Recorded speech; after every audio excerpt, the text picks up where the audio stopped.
देश हित में सबसे पहले खबर चीन से, जहां राष्ट्रपति शी जिनपिंग नया इतिहास बनाने वाले हैं। चीन की सत्तारूढ़ कम्युनिस्ट पार्टी की कांग्रेस की बैठक आज शुरू हुई, जिसमें जिनपिंग को तीसरी बार राष्ट्रपति बनाने पर मुहर लगने की पूरी संभावना है। इसके साथ ही जिनपिंग माओ त्से तुंग के बाद चीन के इतिहास के दूसरे सबसे पावरफुल नेता बन जाएंगे। तीसरी बार ताजपोशी से पहले जिनपिंग ने ताइवान को लेकर बड़ा बयान दिया। जिनपिंग ने कहा, अगर ताइवान विवाद शांतिपूर्वक हल नहीं हुआ तो चीन ताकत का इस्तेमाल भी कर सकता है।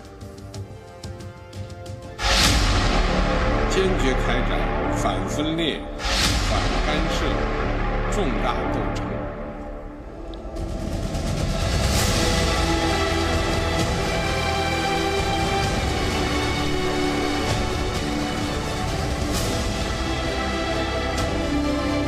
पार्टी की बैठक तो सिर्फ औपचारिकता है। जिनपिंग को तीसरी बार चीन के राष्ट्रपति का ताज मिलना तय माना जा रहा है। चीन की कम्युनिस्ट पार्टी यानी सीपीसी की राष्ट्रीय कांग्रेस की बैठक आज शुरू हुई, जिसमें जिनपिंग को तीसरी बार राष्ट्रपति बनाने का ऐलान किया जा सकता है। इसके साथ ही वो माओ त्से तुंग के बाद चीन के इतिहास के दूसरे सबसे शक्तिशाली नेता बन जाएंगे। चीन में इस बैठक को सत्ता के हस्तांतरण की प्रक्रिया से जोड़कर देखा जाता है। चीन में आमतौर पर राष्ट्रपति को 2 कार्यकाल ही मिलते थे। 69 साल के शी जिनपिंग 2012 में चीन के राष्ट्रपति बने थे और वो बीते 10 साल में अपने 2 कार्यकाल पूरे कर चुके हैं। लेकिन संविधान संशोधन के बाद जिनपिंग के तीसरी बार राष्ट्रपति बनने का रास्ता भी साफ हो गया है। कम्युनिस्ट पार्टी की कांग्रेस की बैठक में अपने भाषण में जिनपिंग ने एक बार फिर ताइवान को लेकर चीन के कड़े रुख का इजहार किया। जिनपिंग ने कहा, चीन ने हांगकांग पर नियंत्रण हासिल किया और वो ताइवान में भी विदेशी ताकतों के दखल को सहन नहीं करेगा। 面对香港局势动荡变化，我们依照宪法和基本法，有效实施反腐败斗争，取得压倒性胜利，并全面巩固，消除了 党、国家、军队内部存在的严重隐患，经过不懈努力，党找到了自我革命这一跳出治乱兴衰历史周期率的第2个答案，确保党永远不变质、 不变色，不变味。 तीसरी बार राष्ट्रपति का ओहदा संभालने से पहले जिनपिंग ने कहा कि वो चीन ताइवान विवाद को शांति से सुलझाना चाहता है, लेकिन जरूरत पड़ी तो वो सेना के इस्तेमाल से पीछे नहीं हटेगा। 解决台湾问题是中国人自己的事，要由中国人来决定。我们坚持以最大诚意 尽最大努力争取和平统一的前景，但绝不承诺放弃使用武力，保留采取一切必要措施的选项。 हाल ही में ताइवान विवाद को लेकर चीन और अमेरिका के बीच तनातनी बढ़ गई थी, इसलिए जिनपिंग ने बयान देकर अमेरिका को सख्त संदेश देने की कोशिश की है। चीन में बहुदलीय लोकतंत्र नहीं है, वहां एक ही पार्टी का शासन चलता है। पार्टी का महासचिव देश का सबसे बड़ा नेता भी होता है। फिलहाल जिनपिंग के पास कम्युनिस्ट पार्टी महासचिव, राष्ट्रपति और सेना के सर्वोच्च कमांडर, ये तीनों ही पद हैं। इस तरह वो चीन के सबसे ताकतवर नेता हैं और तीसरी बार राष्ट्रपति बनने के बाद उनकी शक्तियां और बढ़ सकती हैं। और दुनिया के सामने ये खतरा इस बात का है कि जिनपिंग के नेतृत्व में चीन आर्थिक और सामरिक विस्तारवाद की राह पर आगे बढ़ सकता है। ब्यूरो रिपोर्ट, जी मीडिया। चीन से जिनपिंग के बारे में लगातार खबरें आ रही हैं। शी जिनपिंग के तीसरी बार राष्ट्रपति बनने की खबर से दुनिया में पैनिक फैल गया है। ड्रैगन के अगले कदम से सुपर पावर समेत कई देश टेंशन में क्यों हैं? देखिए इस रिपोर्ट में।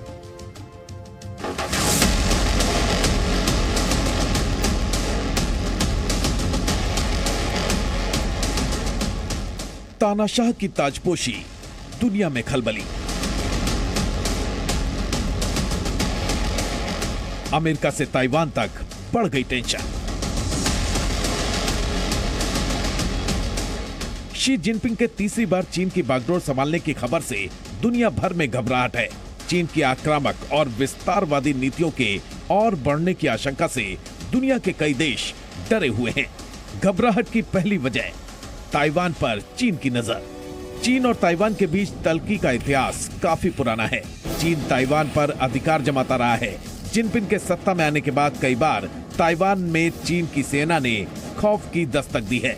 पिछले 10 साल में अनगिनत बार ड्रैगन की सेना के फाइटर जेट ताइवान में दहशत भर चुके हैं। जिनपिंग के राज में चीन की आक्रामकता और बढ़ी है। हाल के दिनों में जिनपिंग की सेना ताइवान की सीमा तक पहुंच गई थी। अब जब जिनपिंग तीसरी बार चीन की कमान संभालने जा रहे हैं तो ताइवान की चिंता बढ़नी लाजमी है। जिनपिंग ने अपने इरादे भी जाहिर कर दिए हैं। चीन की कम्युनिस्ट पार्टी के अधिवेशन में उन्होंने साफ कह दिया कि ताइवान की आजादी किसी भी कीमत पर मंजूर नहीं है और उनका हर विकल्प खुला हुआ है। 这针对的是外部势力干涉和极少数台独分裂分子及其分裂活动，绝非针对广大台湾同胞。坚持把发展经济的着力点放在实体经济上，国家统一、民族复兴的历史车轮滚滚向前，祖国完全统一一定要实现，也一定能够实现。 घबराहट की दूसरी वजह अमेरिका से रिश्ते बिगड़ने का डर। जिनपिंग ताइवान को चीन का हिस्सा मानते हैं। चीन की कम्युनिस्ट पार्टी के अधिवेशन में जिनपिंग ने साफ कहा कि वो ताइवान में विदेशी दखल बर्दाश्त नहीं करेंगे। वहीं अमेरिकी राष्ट्रपति जो बाइडेन कह चुके हैं कि चीन के हमले की स्थिति में अमेरिका ताइवान की रक्षा करेगा। ऐसी हालत में जिनपिंग की एक बार फिर ताजपोशी के बाद अमेरिका और चीन के बीच ताइवान के मुद्दे पर टकराव हो सकता है। अगर ऐसा हुआ तो ये पूरी दुनिया के लिए किसी बड़े खतरे से कम नहीं है।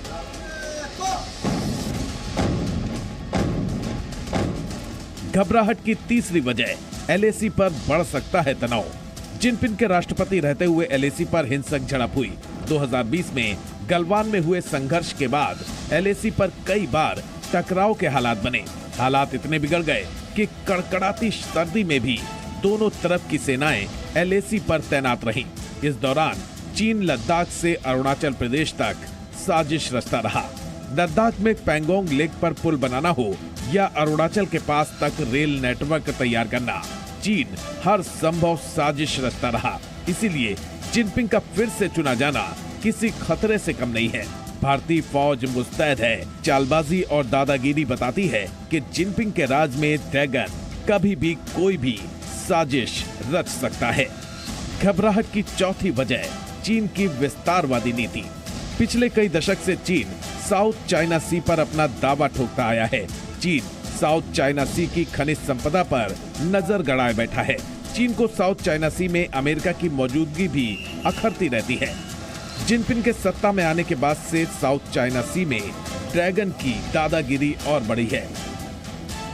जिनपिंग की तीसरी बार ताजपोशी से साउथ चाइना सी में चीन की आक्रामकता और बढ़ सकती है। ऐसा इसलिए क्योंकि चीन साउथ चाइना सी में किसी का दखल नहीं चाहता। इसकी वजह भी है। दरअसल साउथ चाइना सी 35 लाख वर्ग किलोमीटर में फैला है।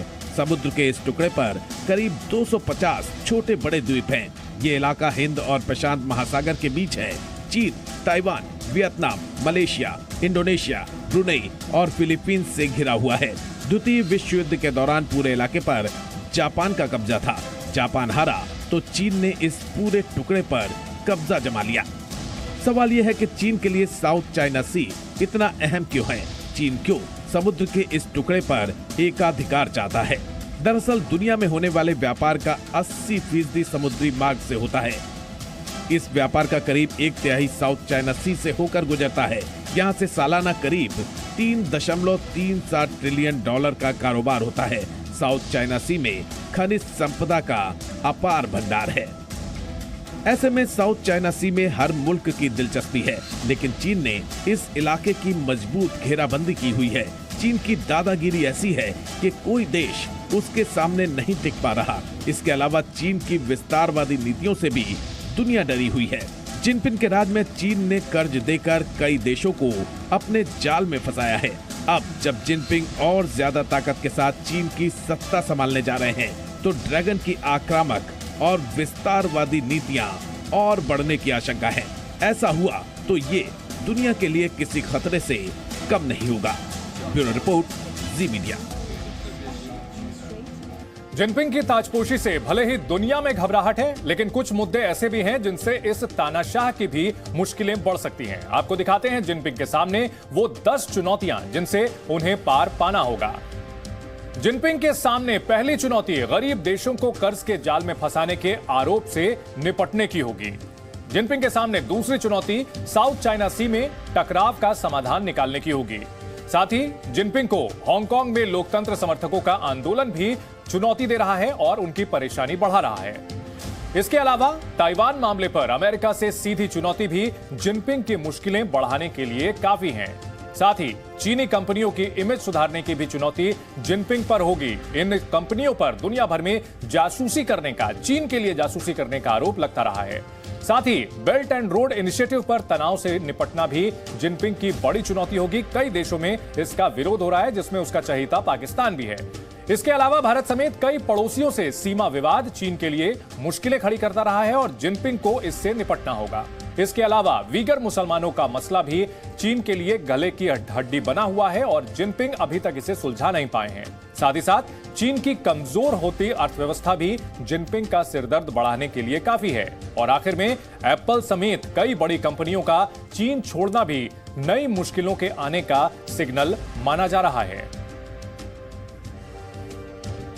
ऐसा लगता है मानो दुनिया को डराने वाले जिनपिंग खुद भी डरे हुए हैं। आज 120 मिनट के भाषण में जिनपिंग ने जो बातें रखी उससे ज्यादा मुद्दे छुपाए। ऐसा लगा मानो चीन के राष्ट्रपति ने एजेंडे के तहत कुछ बातों को इग्नोर किया। उनकी चर्चा तक करने से वो बचते रहे।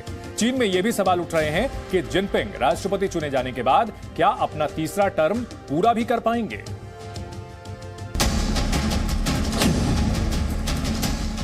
करीब 120 मिनट के भाषण में शी जिनपिंग ने अपनी कामयाबी का ऐलान किया और डर को छिपाए रखा। हांगकांग, ताइवान और चीन की सेना के बारे में जिनपिंग ने बड़े ऐलान किए, पर वीगर मुसलमानों का जिक्र तक नहीं किया। चीन का सबसे बड़ा डर है उसके शिनजियांग प्रांत के वीगर मुसलमान। शिनजियांग में जिनपिंग की सरकार ने 10 से लेकर 30 लाख मुसलमानों को डिटेंशन सेंटर में रखा हुआ है। हाल ही में यह मुद्दा संयुक्त राष्ट्र मानवाधिकार परिषद में भी जोर शोर से उठाया गया। अमेरिका और पश्चिमी देशों की तरफ से एक प्रस्ताव लाया गया था। कहा जाता है कि ये वीगर मुसलमान चीन से अलग होना चाहते हैं, इसलिए चीन लगातार इन्हें कुचलता रहता है और जिनपिंग के 10 सालों में इन मुसलमानों के खिलाफ टॉर्चर और बढ़ा है। चीन की कुल आबादी में लगभग 2.5% मुसलमान हैं, यानी वहां लगभग 3.5 करोड़ मुसलमान रहते हैं। लेकिन चीन में वीगर मुसलमानों को ना तो ज्यादा लंबी दाढ़ी रखने का अधिकार है और ना ही वहां मुस्लिम महिलाएं बुर्का या हिजाब पहन सकती हैं। चीन के मुसलमानों को अपने मन से नाम रखने की भी आजादी नहीं है, यानी अगर वहां कोई परिवार अपने बच्चे का नाम मोहम्मद या जिहाद रखना चाहता है तो उसे गिरफ्तार भी किया जा सकता है। जब भी दुनिया में वीगर मुसलमानों का मुद्दा उठता है तो जिनपिंग को अपनी कुर्सी पर खतरा दिखता है। इसलिए आज जिनपिंग ने चीन की मिलिट्री की ताकत बढ़ाने पर जोर दिया और यही चीन का दूसरा डर है। 我们要全面加强练兵备战，提高人民军队打赢能力，创新军事战略指导，发展人民战争战略战术，打造强大战略威慑力量体系。 增加新域新指作战力量比重，深入推进实战化。 चीन की सेना आंकड़ों के मामले में दुनिया में सबसे ज्यादा है, लेकिन ताकत में वो अमेरिका और रूस के बाद तीसरे नंबर पर है। हथियारों के साथ चीन दुनिया में सबसे ताकतवर देश बनना चाहता है। चीन ने बहुत तेजी से अपनी सेना को आधुनिक बनाने का प्रोजेक्ट लॉन्च किया था और साल 2035 तक उसका टारगेट वर्ल्ड क्लास सेना बनने का है। आज आधुनिक हथियार दिखाकर चीन एक तरह से अमेरिका को चैलेंज कर रहा है और इसे अनदेखा करना अमेरिका और पश्चिमी देशों के लिए आसान नहीं होगा। अब जिनपिंग इसे नए लेवल पर लेकर जाना चाहते हैं। शी जिनपिंग को सबसे बड़ा डर है बगावत का। उसकी वजह है जिनपिंग की सख्त पॉलिसी। जीरो कोविड के चक्कर में जिनपिंग ने कई शहरों में लॉकडाउन लगा दिया। यानी कम्युनिस्ट पार्टी मीटिंग में जिनपिंग जिसे अपनी कामयाबी मानकर बताते रहे, वही बगावत की वजह बन गई। 特别是面对突如其来的新冠肺炎疫情，我们坚持人民至上、生命至上，坚持动态清零不动摇，开展抗击疫情人民战争、总体战、阻击战。 最大限度保护了人民生命安全和身体健康。 कुछ दिनों पहले ही बीजिंग में जिनपिंग के खिलाफ विरोध के पोस्टर बैनर लगाए गए। इसमें जिनपिंग को तानाशाह बताया गया, लोगों से हड़ताल करने की अपील की गई, पोस्टरों के जरिए जीरो कोविड पॉलिसी को खत्म करने की मांग की गई और जिनपिंग की सरकार को उखाड़ फेंकने का ऐलान किया गया। चीन में कम्युनिस्ट पार्टी कांग्रेस के ठीक पहले हुई इस बगावत ने जिनपिंग को अलर्ट कर दिया है। बताया जा रहा है कि जिनपिंग को लगातार तीसरी बार राष्ट्रपति बनाया जाएगा। जिनपिंग के हैट्रिक के साथ ही चीन में बड़े नेताओं का 10 साल के बाद रिटायर होने का नियम टूट जाएगा और जिनपिंग ने लगातार तीसरी बार राष्ट्रपति बनने के लिए लाखों लोगों को जेल भेज दिया है। कहा जा रहा है कि जून महीने में चीन की सुरक्षा एजेंसियों ने अभियान चलाकर 14 लाख लोगों को अरेस्ट किया है। यानी एक तरफ शी जिनपिंग हैट्रिक के करीब हैं, दूसरी तरफ बीजिंग में डर के टाइम बम की टिक टिक शुरू हो गई है। ब्यूरो रिपोर्ट, जी मीडिया। देशहित में अब खबर कश्मीर में टारगेट किलिंग की। कल शोपिया में कश्मीरी पंडित पूरन कृष्ण भट्ट की आतंकवादियों ने गोली मारकर हत्या कर दी थी। आज इसके खिलाफ श्रीनगर में लोगों का आक्रोश सामने आया है। जम्मू में पंडित पूरन कृष्ण भट्ट को अंतिम विदाई देने के लिए भारी भीड़ जुटी। जम्मू में लोगों ने इस हत्याकांड के खिलाफ प्रदर्शन किया और आतंकवाद के संरक्षक पाकिस्तान के खिलाफ नारेबाजी की। उधर श्रीनगर के लाल चौक में मशाल जलाकर इस हत्या के प्रति विरोध जताया गया। ये मशाल इस बात का प्रतीक है कि पाकिस्तान समर्थित आतंकवाद जलकर भस्म हो जाएगा और नए कश्मीर में शांति और विकास का सूरज उगेगा।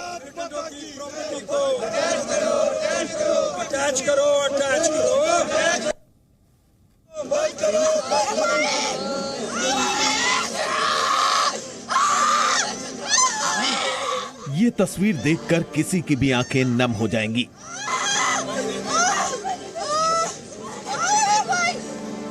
जब कलेजा गम से छलनी हो तो ऐसी चीख निकलती है।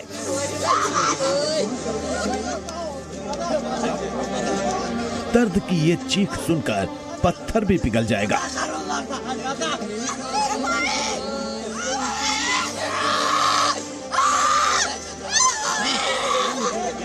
शोपिया में आतंकवादी हमले में मारे गए कश्मीरी पंडित पूरन कृष्ण भट्ट के परिवार में मातम छाया है। आंसू के समंदर की लहरें गम की चट्टानों से टकरा रही हैं।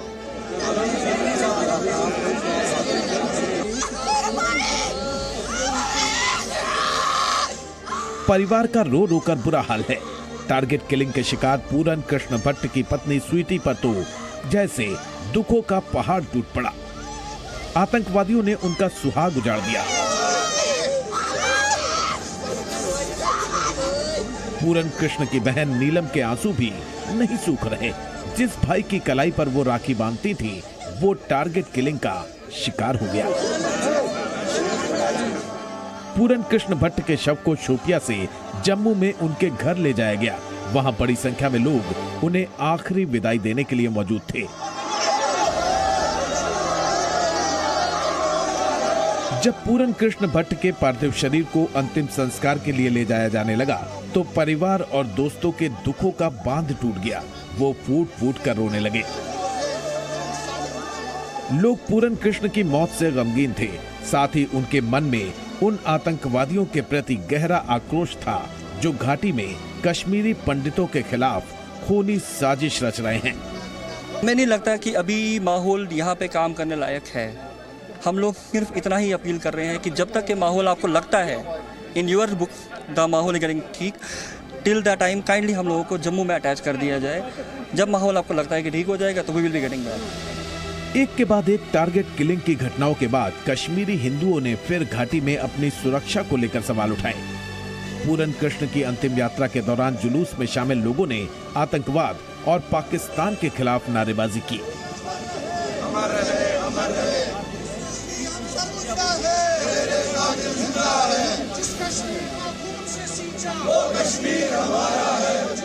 पूरन कृष्ण भट्ट को आतंकवादियों ने शनिवार को शोपिया के चौधरी गुंड में उनके घर के पास गोली मार दी थी।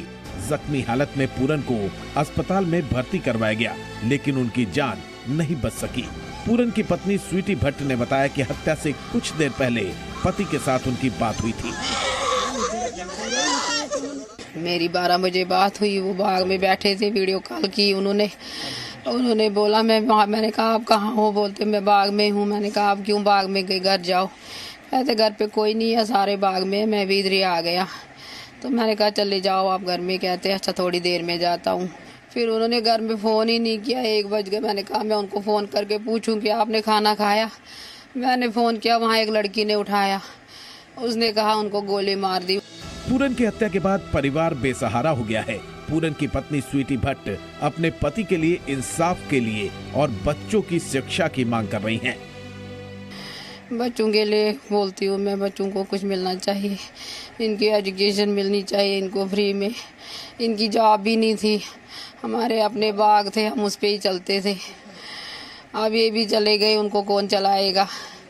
बस बच्चों के लिए मैं मांगती हूँ एजुकेशन, और कुछ नहीं बस। पूरन कृष्ण भट्ट की बहन नीलम ने कहा है कि परिवार के लोगों को डर था कि शोपिया में पूरन की जान खतरे में पड़ सकती है, और ये आशंका सच साबित हुई।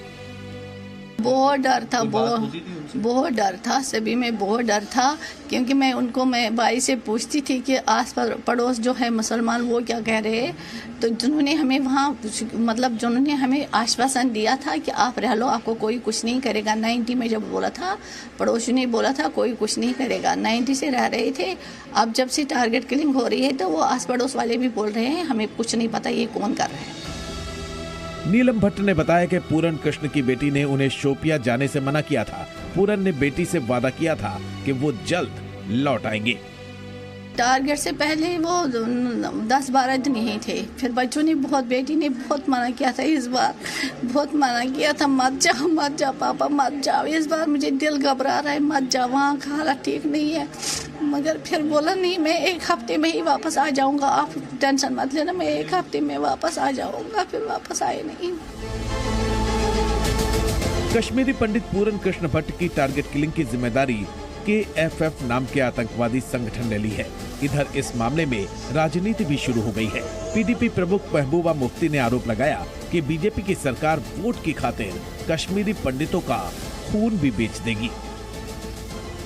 कुछ कश्मीरी पंडित बचे हुए थे, उनको हिफाजत देने में, और इतना ही नहीं बल्कि यही जमात अब निकलेगी, इनका जो खून है इसको पूरे इलेक्शन में बेचती है, उनसे वोट हासिल करती है। इसके अलावा इसमें सिर्फ और सिर्फ बीजेपी का फायदा है, जो इलेक्शन में इनकी जो खून बहता है, चाहे सिक्योरिटी फोर्सेस का है चाहे कश्मीरी पंडितों का है, वो इसको बेच के लोगों से वोट हासिल करते हैं। घबराए और परेशान हैं और इस प्रकार की साजिशों को अंजाम देने की कोशिश और साजिश कर रहे हैं। पाकिस्तान की और आतंकवादियों की हर साजिश को विफल करेंगे। जिन्होंने भी कश्मीरी पंडित नौजवान को निशाना बनाने की साजिश की है और कोशिश की है, उन सबको इसका हिसाब देना पड़ेगा।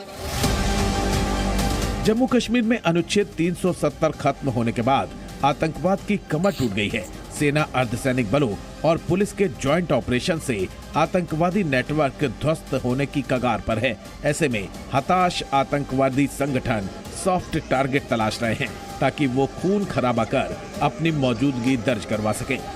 इसलिए वो कभी बेगुनाह और निहत्थे गैर कश्मीरी मजदूरों की हत्या करते हैं और कभी कश्मीरी पंडितों की टारगेट किलिंग को अंजाम देते हैं। आतंकियों का मकसद है कि किसी तरह कश्मीर घाटी में फिर से दहशत का माहौल बनाया जाए। लेकिन आतंकवादी संगठनों और उनके आका पाकिस्तान का ये मंसूबा पूरा नहीं हो सकेगा। ब्यूरो रिपोर्ट, जी मीडिया। देश में एमबीबीएस की पढ़ाई अंग्रेजी में तो पहले से हो रही है, लेकिन अब मध्य प्रदेश देश का ऐसा पहला राज्य बन गया है जहां पर हिंदी में एमबीबीएस की पढ़ाई होगी। हिंदी मीडियम में इस पढ़ाई से स्टूडेंट्स की मुश्किलें कम होंगी या उल्टा बढ़ेंगी, इसे हमने अगली रिपोर्ट में डिकोड किया है। यूक्रेन, रूस, जापान, चीन, किर्गिस्तान और फिलीपींस के बाद अब हिंदुस्तान में भी मेडिकल की पढ़ाई मातृभाषा में होगी।